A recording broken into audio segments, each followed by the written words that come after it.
Então, eu posso dizer que sou amalgamado na cultura nordestina. Às vezes eu andando assim pela rua, aí tem pessoas que perguntam assim, parasse de gravar? O que aconteceu? Foi o que houve? O que ocorreu? Como eu já disse, a gente chega a essa idade que eu tenho, graças a Deus, muito jovem. Então, consequentemente, se você morou na zona rural, nós temos muitas lembranças muito boas. Eu tenho muitas lembranças muito boas, principalmente do meu contato, do meu convívio com a minha mãe. E se nós, os blogueiros, os contadores de história, não trouxermos essa história, né, para as pessoas, a história vai se esvair na poeira do tempo. Sabe que quem mora na zona rural, ou principalmente nos anos 60, é de onde eu trago a minha história, dos anos 60, que o pessoal da zona rural ele produz muito do alimento que consome. Né? Por exemplo, meu pai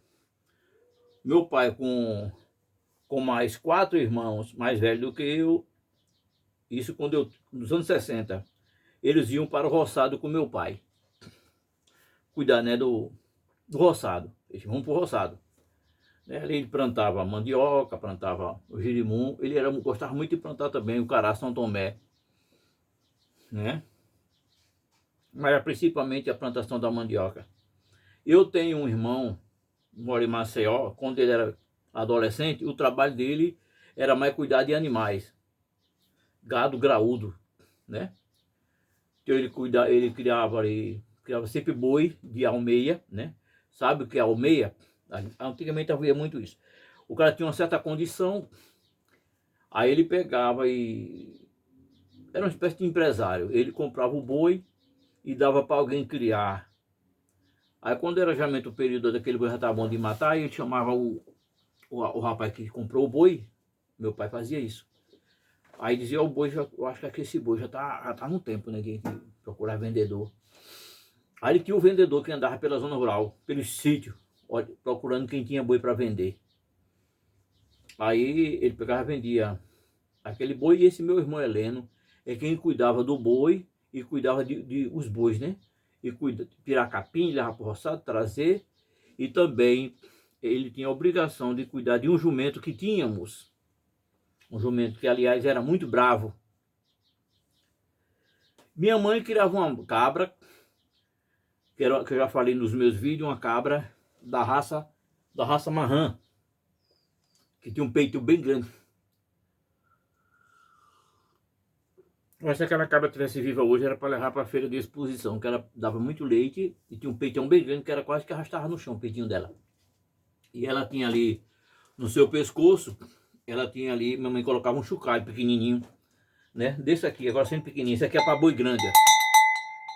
Aí ela tinha aquela cabra, ela ia buscar, de manhãzinha, quando o dia amanhecia, levava para o roçado, né, para pastar ali, colocava lá água, e depois quando o sol começava a esquentar, ia buscar, trazia para casa, né, para o chiqueiro, para o curral ali, e quando só à tarde levava para o campo novamente, ou senão deixava embaixo de uma árvore com alguns alimentos, com alguns, né, com a ração, e ali para aquela cabra produzir bem. Mas tinha uns animais. Minha mãe, ela sempre criou aves. Sempre criou aves. Galinhas, perus, patos. Ela sempre criou esses animais, guinés. E é sobre esse fato da criação desses animais, dessas aves, né? Inclusive as aves aquáticas, que são os patos, paturis. Então, o que ocorria? Por nós morarmos na zona rural, as galinhas eram criadas soltas pelo campo. Quando era de tardezinha, aí tinha atrás de casa um pé de jurema, e à noite aí tinha um pau assim, aquela galinha, as galinhadas todinhas subia ali para aquela árvore para onde passava a noite, inclusive com os guinéis. Quando era tardezinha assim, o sol começava já um pouco junto, perto de anoitecer, elas, né, conscientemente eu já voltava ali para o puleiro, onde ficava ali a noite todinha, para de manhãzinha sair aí. A gente botava ração, eu também até tinha a obrigação de quebrar mandioca numa pedra, para ela comer ali mandioca. Mas eu quero chamar na força da cultura o que acontecia. Essas aves, por elas viverem soltas, muitas delas, as capoeiras, era muito nas capoeiras. Esses animais, por exemplo, as galinhas, os perus, os guinéis e os patos, na beira das lagoas, eles têm um costume de pôr longe de casa. E às vezes, minha mãe, por criar assim, as peruas, por exemplo, elas passavam o dia sem chegar em casa. Minha mãe desconfiava, ela botava o dedo ali, e ela desconfiava que aquela galinha, aquela guiné ou aquela perua, ela estava pondo, mas não estava pondo em casa, porque ela aproveitava ali uns caçoais antigos, uns balaios, balé que não prestava muito mais. Pendurava com uma corda ali no alpendre que tinha ao redor de casa, no quintal, pendurava assim, aí tinha lá uns matos, umas coisinhas, fazia um ninho ali, e com algumas dessas aves mais obedientes, ela vinha pôr em casa, pôr ali, chocava, né? As galinhas principalmente, elas são mais obedientes, as galinhas são mais domesticadas, né? Mas, por exemplo, as peruas, os guinéis, as guinés, não é, que a gente chama também de galinha da Angola, elas têm um costume, elas são animais assim, quase silvestres. Elas não têm o hábito de vir pôr em casa. Elas põem lá dentro das capoeiras, dentro dos matos, das matas. Fazia o ninho por lá, de graveto, ficava pondo por lá e deixava os ovos lá. Aí ela vinha para casa. Aí minha mãe desconfiava que ela estava pondo fora, longe, né? E aí ia perder o ninho, porque certamente as cobras, os animais, né? E ia perder também, né, a criação, perdeu aqueles ovos. Aí o que ela fazia? Ela pegava, gente, a proteção do animal hoje daria em cima, né? Ela pegava o dedo ali, melava um pouquinho do vinagre ali na pimenta e passava né? Vocês imaginam, passava ali no furico daquelas aves, aí pedia para a gente acompanhar ela.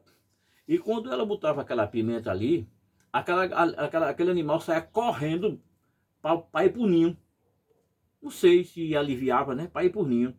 Aí a gente, com toda a energia que Deus deu a gente corria atrás e sabia onde era o ninho dela. Mas não encontramos o ninho dela, né? Aí ela ia lá, pegava os ovos, trazia para casa, né? Trazia para casa, e ali já tinha o ninho pronto, no alpendre, ao redor de casa, naquele ninho. Aí colocava ali. Ela já estava com um pouco choca, né? Ela estava um pouco choca. Aí ela pegava, colocava ali aqueles ovos para chocar ali ao redor de casa. Isso era o caso principalmente das galinhas da Angola, que chamam guinés também, e das peruas. Então, e também ela criava pato d'água. Pato tem d'água, né? Mas tem o pato, o pato paturi, aquele faz assim. Até quando eu tive a idade mais ou menos, morando já na cidade, minha mãe criava pato, eu tinha obrigação, eu era pastor de pato. Quem me conheceu, menino ali no Maués, lembra que eu saía com vários patos, muitos patos para ir para a lagoa. Ia pasteirar os patos, aí depois, e as patas, depois trazia para casa, né? Mas na zona rural, o que ocorria? Porque nós, por exemplo, quem é da zona rural, você tem que trabalhar para produzir muitas vezes o próprio alimento. Nós comíamos ovos, né? Naquela época não havia esses ovos de granja que tem hoje. E ainda que houvesse, a gente não tinha dinheiro para comprar, né? Os ovos que consumíamos eram os ovos das galinhas de casa. Minha mãe sempre trabalhou também fabricando bolo, né? Minha mãe fabricava bolo, fabricava broas, nesses bolinhos de goma, era muito gostoso, porque ela fazia com leite de coco, né? E o leite o ovo, né? E com manteiga, não era numa época não conhecia margarina, mas parece que já tinha margarina bem que que era feita em tablete. Minha mãe sempre fazia isso aí, usava os ovos dos animais de casa. E também quando nós queríamos comer assim, uma galinha um dia muito assim especial, quando minha mãe ganhava bebê, era galinha tirada do quintal. Se a gente quisesse comer uma galinha, tem que criar ela, né? Criar um frango ali, criar. As galinhas realmente eu não matava não. Agora os frangos, era matava porque no quintal não pode ter ali vários galos, não pode ter ali vários patos machos, né? Não pode ter ali também os animais, peru, macho, não pode ter, porque os animais eles têm ali o domínio de um território, de uma área, e se tiver dois machos, eles, quando o filho dele vai ficando macho todo enfeitado, o mais velho mete o pau, né? Mata no cacete para desaparecer dali, porque ali o quintal é dele, ele é que é o pai d'égua da área, né? Mas eu chamo a atenção de um costume, por exemplo, minha mãe chocava esses animais, principalmente os patos, por exemplo, o paturi, não sei se vocês conhecem o paturi, ele é um pouquinho mais fino, um rabo bem empinado assim. Aquele que tem a cabeça menor é a fêmea, o que tem a cabeça maior são os machos. Então os patos ele tem um costume de pôr na beira da lagoa, imagina. A lagoa sempre fica longe de casa porque é lá embaixo, né? Aí a pessoa tinha que ir lá, eu ia lá, a gente ia e encontrava ovos assim espalhados, porque eles só estavam em qualquer canto. Aí o que fazíamos? Pegávamos aqueles ovos, trazíamos para casa, né?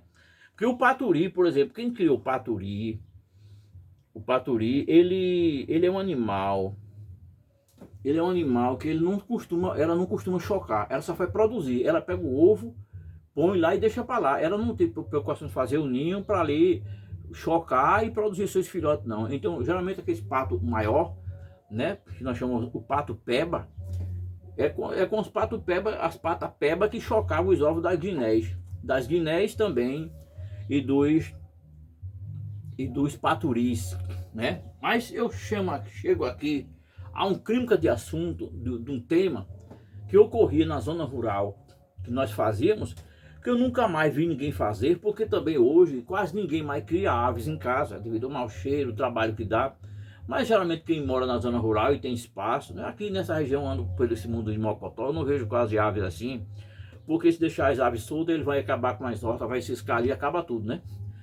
Mas as galinhas, por exemplo, na zona rural, o que nós fazíamos? Quando meu pai estava ali limpando o terreno ali para plantar um novo roçado, aí ele com a enxada trabalhando ali, meus irmãos, aí as galinhas ficavam tudo por perto dele, porque aqueles insetos que iam saindo ali do chão, né, besouros, baratas, aí os animais iam comendo aquilo ali. E as galinhas comem tudo, viu? A galinha come tudo. Principalmente na zona rural, que são criadas soltas, né? Mas o que ocorria, por exemplo, ela pegava, tinha vários ninhos assim ao redor de casa, nos balaios ou nos caçoar. Se você não sabe o que é caçoar é aquele cesto assim comprido que coloca nas costas do jumento para carregar, por exemplo, a mandioca para carga de farinha, carregar algum girimões na época das safras, carregar o capim para o boi.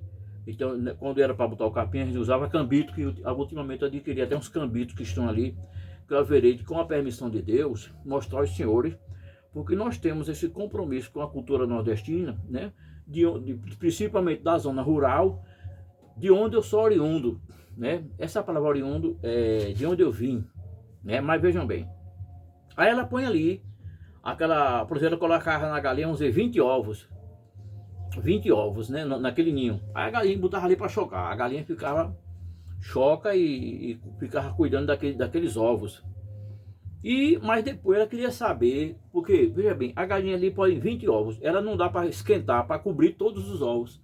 Consequentemente, certamente, porque também a gente tem que admitir, se uma galinha se ela não teve contato com o galo, não recebeu ali o sêmen do galo macho, ali ela vai pôr e vai ter o ovinho, só que aquele ovo não vai gerar filhos, né? É por isso que na zona rural sempre todo quintal tinha lá o animal macho, um só.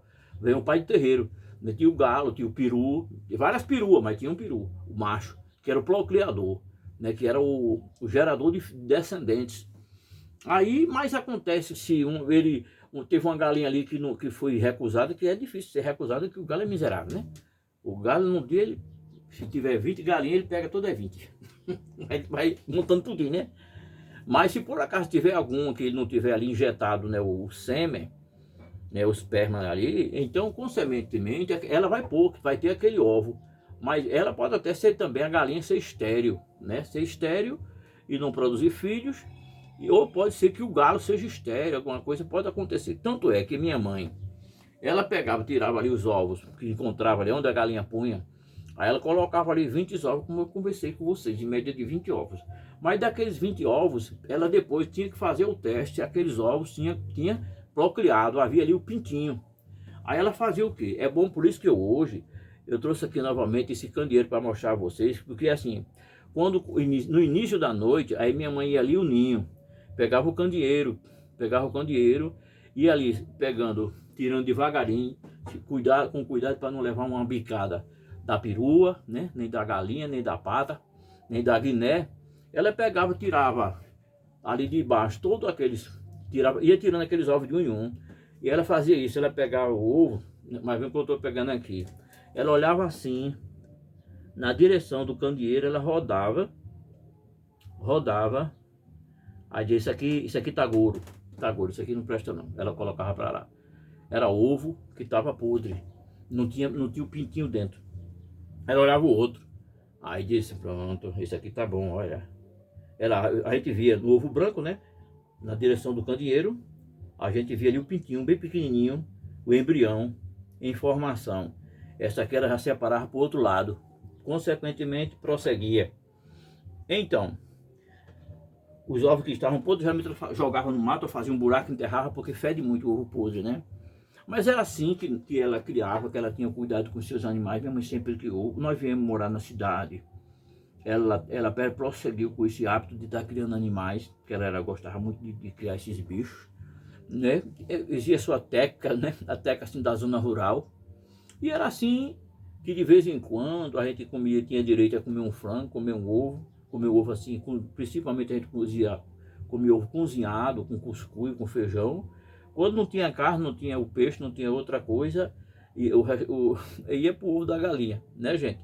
Então, tchau para vocês e até mais, permitindo Deus. Tchau.